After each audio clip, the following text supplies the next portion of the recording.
Welcome to our third video series where we will talk about bid ask spread. But before we start, let's look at the market situation. So, major central banks continue raising rates to bring inflation below their target levels. But how far they will succeed, we'll see in coming months. We saw Fed raising 75 basis points on 27th of July, followed by Bank of England by 50 basis points, and then by Reserve Bank of India by 50 basis points. Many local and international banks have declared their H1 result, focusing on cutting operational costs, increased NII, and lower provisions. However, high yield and lower bond prices have hit their trading income due to MTM losses. On the geopolitical side, we enter into day 164 of Russia-Ukraine war with no sight of any negotiation. On the other side, Nancy Pelosi's visit to Taiwan has triggered another risk of war. Point to be remembered over here is if Ukraine is considered as breadbasket of Europe, then Taiwan dominates semiconductor industry of the world. So now coming to our topic of the day, that is the bid ask spread.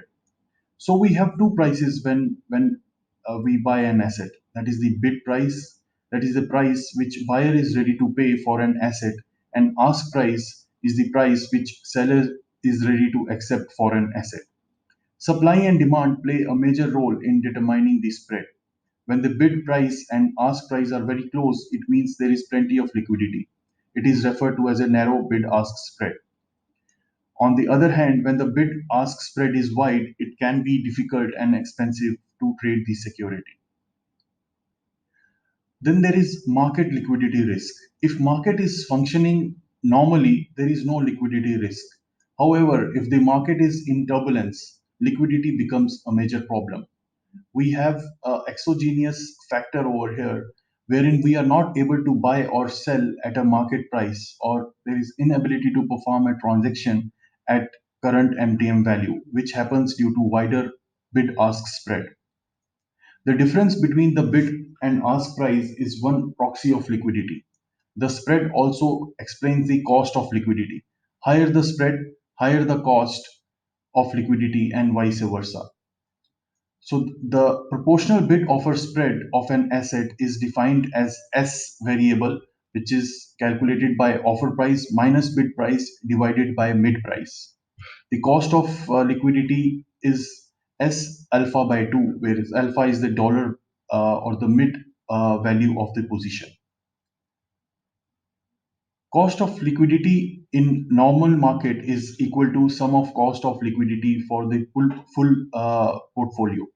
Whereas the cost of liquidity in stressed market is a, a problem of liquidity, which mainly comes in period of crisis. So entities have to do certain level of stress testing to arrive at cost of liquidity in a turbulent period. The step one is to calculate the historical bid offer spread of the asset.